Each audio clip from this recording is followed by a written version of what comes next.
Ladies and gentlemen, all that glitters is not gold. Sometimes the people faking a perfect lifestyle like Jen Shah of The Real Housewives really are running a secret crime ring behind the scenes. In this town, I'm Queen Bee and MVP. A Real Housewife is now facing federal charges along with her assistant on suspicion of running a nationwide telemarketing fraud and money laundering scheme. She's accused in a DOJ release of conspiracy to commit wire fraud, money laundering. It is crazy. And we're going to get into all of it today. I was up late last night trying to dig into this and figure out what was going on because honestly, listen, I've learned that what is shown in the press release and what has actually happened are two different things. There's a lot that wasn't said, and I tried to dig up some of it for you guys to give you the most context for this kind of insane indictment of one of the big celebrities on like reality TV recently, guys. Again, a reminder, you can't trust these people. You can't trust them at all. All these influencers. And you can stop smiling, bitch, and being a fucking bitch. Because you are. Yeah, you are. And go and handle this. This is her behind the scenes. Not let it. You fucking handle it. Hey, this is kind of what you get. If you're going to talk like a crime boss, maybe you're going to go to jail. I don't know. You don't have a fucking attitude with me. I'm going to reunion this week. Shut the fuck up. Okay. Yeah, I'm not too surprised by this. Anyway, let's roll the intro, huh? Ladies and gentlemen, welcome to Coffeezilla, the $10 million studio. I'm your host, and today, of course, we're going over these charges. Like, obviously, I want to keep you guys informed with what's going on, okay? Now, to talk about Jennifer Shah, we have to start from the beginning. She became a Real Housewife star when it was found that she lived a lavish lifestyle. She had a husband that was the coach of a football team, and generally, she fit the profile of someone who's entertaining, bombastic, seems to have all this wealth. Who is she? No one could figure out what she did. She talked about being rich because of direct response marketing and a few other things, but she's always vague about where her money came from. Business side, we have a bunch of exciting stuff. SHAH Beauty just launched. We have a new entrepreneur program for women where we're helping women pivot and shift their business through the quarantine and COVID. She's basically a guru. She's basically a fake guru. She's like, hey, I'm going to help you guys. Isn't it funny that all these entrepreneurs who end up getting caught for some kind of fraud, a lot of them were doing some kind of coaching scam too.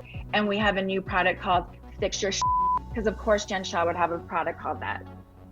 Whoa, wait. Did you just create a product called Fix Your And did you just refer to yourself in the third person? I think she deserves to go to jail just for that. That's straight up.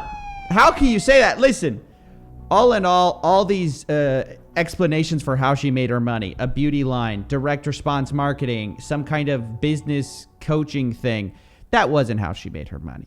Instead, according to this indictment, she had a telemarketing scheme where she would call a bunch of old people and try to get them on the hook for a bunch of scam services.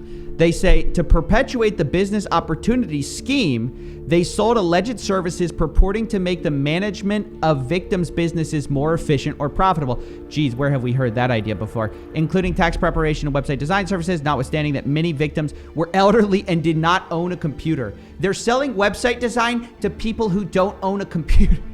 Apparently, a lot of the people were old, very, very old. As we see a lot of the telemarketing scams, that's who they cater to. Important to this indictment, by the way, is that at no point did the defendants intend that the victims would actually earn any of the promised return on their intended investment, nor did the victims actually earn such returns. Now, that's really interesting because of what we're about to find out. Because she tried to hide this. She wanted the appearance of being like this star on camera, living this lavish lifestyle, but she didn't want people to know where the money was coming from because clearly it wasn't coming from a beauty line. It's coming from this scam scheme. So how did they hide it? Well, actually, Jen Shah is one of the more sophisticated fraudsters we've seen. See, she took significant efforts to conceal their roles in the business opportunity scheme. It's her and her assistant, by the way, who are indicted.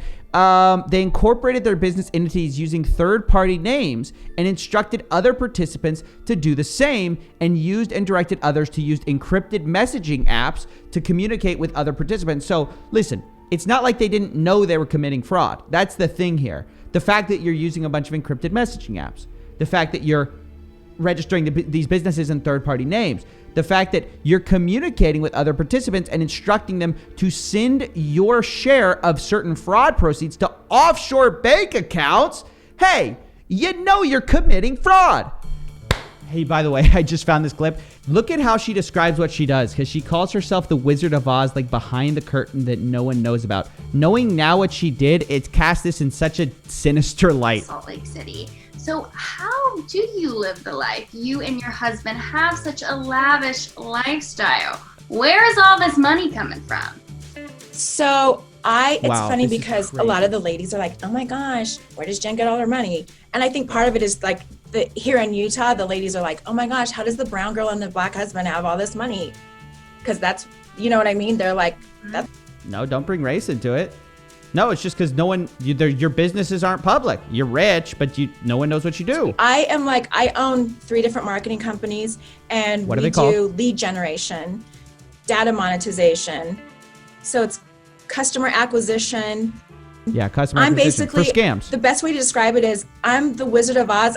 I'm like the one behind the curtain that nobody knows exists, but I'm the one making everything happen. So Wow.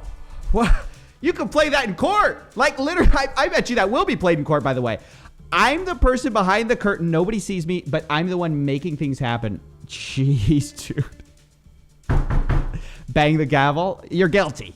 All right, guys. So what can we learn from all of this? Jen Shah, yes, a lot of people are surprised by this, but honestly, I'm not. Look, someone pops out of nowhere, they're mysteriously making all this cash, and no one can find the businesses that they're supposedly making the cash from. Something's up.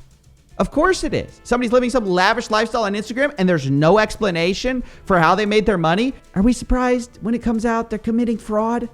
Typically, well-to-do people like this are under-prosecuted and they don't get a lot of jail time. So I wouldn't be surprised to see her get out on like 6 months. It's sad, but true. I mean, we just don't care when it's a rich person committing fraud. When it's a poor person robbing from a store, $5, hey, you might be going to the slammer for a while. But when it's a rich person defrauding old people, well, what's the harm? I don't know. It's kind of like a sad reality of the modern criminal system. White-collar crime is horribly under-sentenced. So anyway, that's basically it. Thanks for watching. Don't forget to pump the stock, and I'll see you guys tomorrow. I know what you mean, this ain't what it seemed. Nothing but a trick, trying to sell me on a dream, but that was where you lost me. Wake up and smell the coffee.